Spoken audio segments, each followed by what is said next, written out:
Good, happy Monday evening and happy 4th of July. I'm Riley King and welcome to the Riley King Newscast. Let's get started. First up, fire heavily damages dairy duplex. Fire heavily damaged a duplex in Derry early Monday morning. Winchester police find new information in missing teen case. Police are asking for the public's help in finding 17-year-old Chloe Madison poison. Veteran officer at Atkinson Police Department dies at 89. Officials say Charles McCarthy passed away Friday at the age of 89. Nearly 100 New Hampshire to become new citizens. Nearly 100 people will celebrate Independence Day in New Hampshire by becoming U.S. citizens. Water skier injured by boat. New Hampshire State Police Marine Patrol officers are investigating a water skier who was hit by a boat parallel in Baxter Lake in Rochester Saturday afternoon. Tractor trailer crashes back up traffic on I-93. A tractor trailer crashed into the woods along Interstate 93 near the Manchester Londonderry town line Monday morning. New evidence shows man raising U.S. flag in Iamoa, Jaman was misdefined. The image of 6 servicemen raising the American flag on the island of Iawam, Jamona during World War II is one of the most iconic war pictures of all time. Boat safety focus of Marine Patrol on holiday weekend. The 4th of July weekend is one of the most crowded weekends of the year, making it crucial for people to follow boat safety laws. Sunapee hosts Sailing Day, July 16th. The Lake Sunapee Cruising Fleet is hosting its 5th annual Lake Sunapee Sailing Day on Saturday, July 16th. 7 kayakers rescued from island in Maine. The U.S. Coast Guard rescued 7 stranded kayakers Sunday afternoon in Maine, officials said. Fire breaks out during Brookline fireworks. Police say the fire occurred during a fireworks display. Concord man accused of drunken driving. A 43-year-old Concord man is accused of driving drunk and crashing on Interstate 93, police said. Kingston man arrested after multi-state police chase. Police from 2 states were involved in a car chase that started in New Hampshire and ended in Merrimack, Massachusetts. Boston Pop's fireworks spectacular faces uncertain future.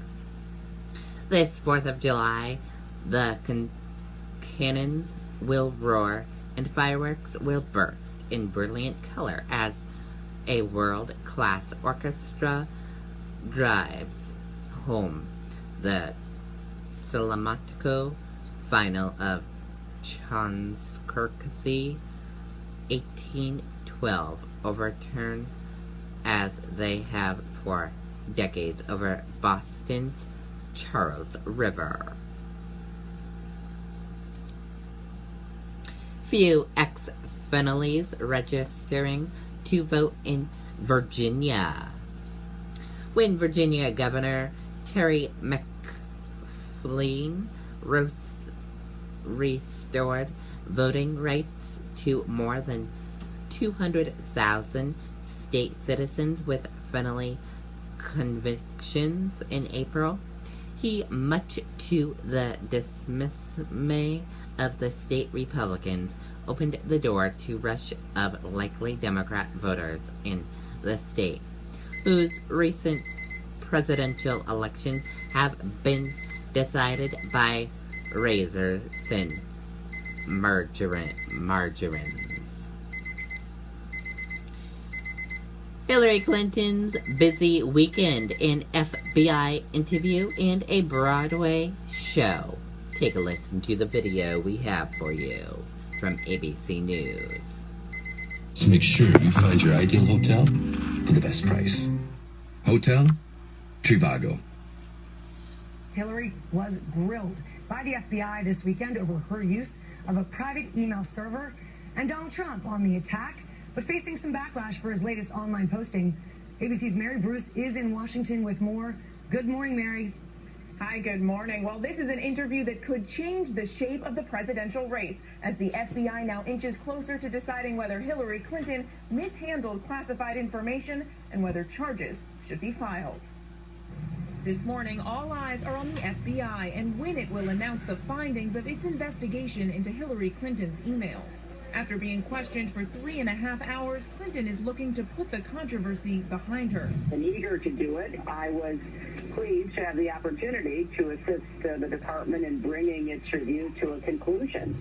Clinton slipping out of her D.C. home Saturday, heading for the FBI as they investigate whether she mishandled classified information on her private email server. The New York Post out with this holiday headline, calling it the Grillery. Clinton says the interview was civil and businesslike, but the political damage may already be done. The scandal has plagued Clinton's campaign from the start, fueling criticisms about her trustworthiness and judgment. Trump tweeting, "It is impossible for the FBI not to recommend criminal charges against Hillary Clinton. What she did was wrong," and suggesting she sent Bill to have the meeting with the U.S. AG, referring to a private discussion last week between her husband and the Attorney General on a Phoenix tarmac. But it was this Trump tweet using the Jewish Star of David to label Clinton the most corrupt candidate ever that raised eyebrows and swift rebuke, Trump later changing it to a circle. Now, Trump has also been under fire for the lack of planning around the convention. He hopes to turn that around starting on Wednesday, when he's expected to unveil the much-anticipated list of speakers at the convention. Dan? Okay, and there you have it on that.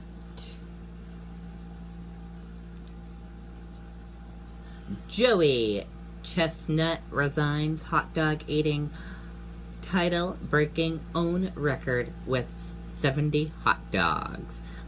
Let's take a listen to this video we have for you from WABC News in New York. Right now, a highly anticipated rematch is underway at this year's Nathan's Famous Hot Dog Eating Contest. Organizers expect a crowd of thousands. You know it's always crowded there. Eyewitness News reporter Nina Pineda is right in the middle of it in Coney Island for the competition. Nina.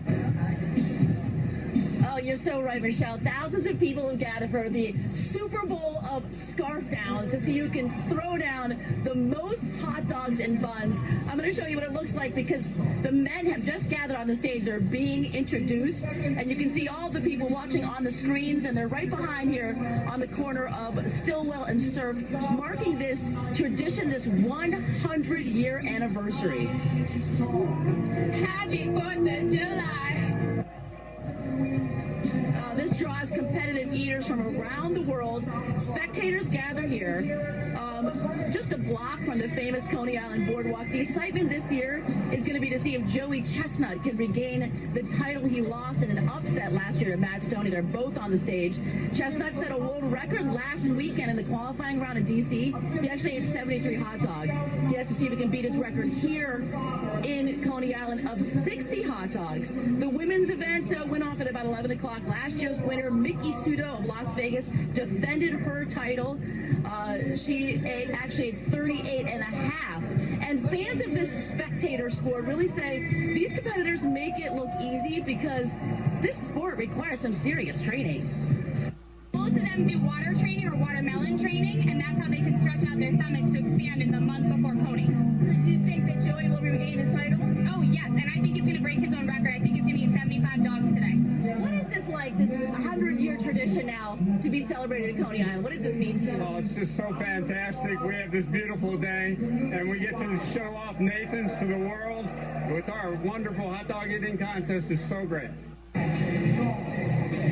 And can you imagine this tradition started in the year 1916, 100 years later. That first competitor who won the contest ate 10 hot dogs. We're going to see if Joey Chestnut can eat 73 and get his belt back. We had a behind-the-scenes look of the stage and the trophies. We'll bring all that to you at 5 o'clock, and ESPN will be carrying this as well at 3. If you miss it, tune into Channel 7. We'll show you all the fun from here in Coney Island. We're live, Nina Pineda, Channel 7, Eyewitness News.